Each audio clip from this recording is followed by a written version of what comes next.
Back in the early 40s, it was a nice recreational area because there was always water flowing.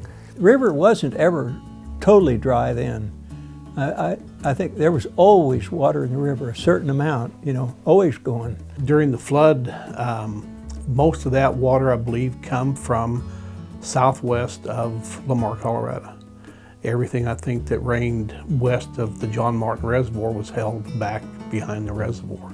Everybody thought John Martin broke, breached, and it didn't. It held every bit of it back. I was fascinated by how the wildlife, the animals and the birds and things sensed that something was coming, because snakes and rats and rabbits were coming out of the river channel, and there was still just a little trickle of water there. The warnings just kept getting worse and worse, and there was more and more rain. I was 16 in 1965, so I wasn't too worried about water and floods, more about getting to town for a date that night. We were the last vehicle they let across the bridge.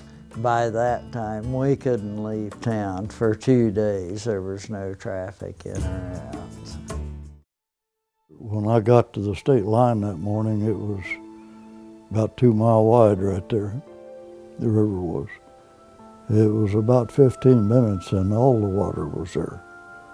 We could see the river here out our door, where it had come up that far.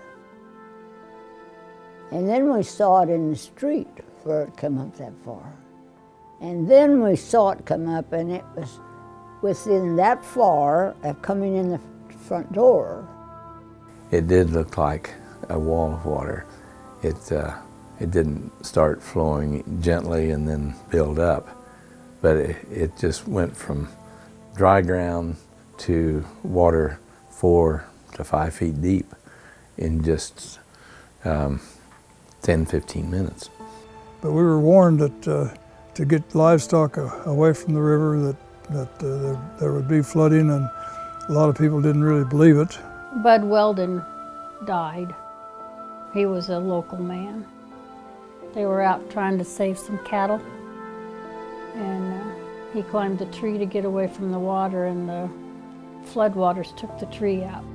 I don't think anyone had any idea that water was coming, It was going to be another normal rain. Of course, it just rained so much to the west of us, and it just kept coming.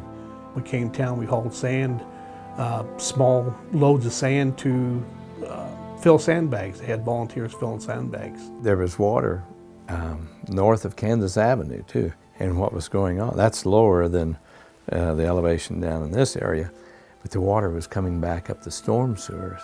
My mother, of course, was absolutely panicking. She was like, "You can't go out. You can't go in the yard because the water might come up further." I know I helped, to some degree, get some of the animals out of the zoo. Trying to get lions and tigers out, and they were exhausted because the water was up in their cages, and they were having to swim to breathe.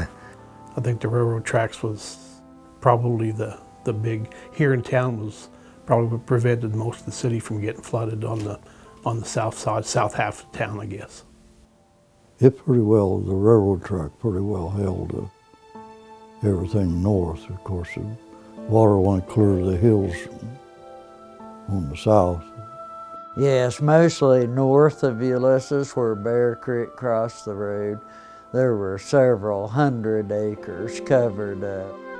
They just lost so much topsoil. I remember hearing about that was such a huge deal. But to be honest, the rain that had came was such a godsend. The river forced the water up those ditches too, and they had all of us irrigating that could possibly irrigate because so much water was coming up the ditches. It was one of those things that in this part of the world you just don't think you're ever going to see. So people were interested to see it, and regardless of what the effects of it were, everybody was curious. So we had to drive by and see. And then once the water was, receded, then there was just this horrible mess. I mean, it was just a mess. And I had family live on 3rd Street, and their house was just this awful smell and mud and snakes, and you know, there was just all kinds of critters you didn't really want. We were friends with some folks that lived on Santa Fe Street, and it was a long time they were digging mud out of their crawl space or basement, kind of a mechanical room underneath their house. There was mud, and even to this day, I'm guessing there's probably still silt and mud down underneath there. Well, our farm, as far as getting it, all those holes filled and re-leveled and things, it was a year later before we really had things back to normal. I don't remember a lot of impact on the economy. I know there was probably some impact with maybe service, you know, getting back and forth to different areas. In my lifetime, 1942, 49, 51, 56, and 65. But that was classified as a 100-year flood. So we're halfway there. Well, I think it could happen again, and I don't know what the impact would be at that. We don't have any trees along the river here anymore. I don't know if that's a good thing or a bad thing. When it comes to floods, there's not going to be a thing to slow it down. That much water from a rain event, traveling 100 miles and still being as big as it was here in Garden City. And yeah, it could happen again.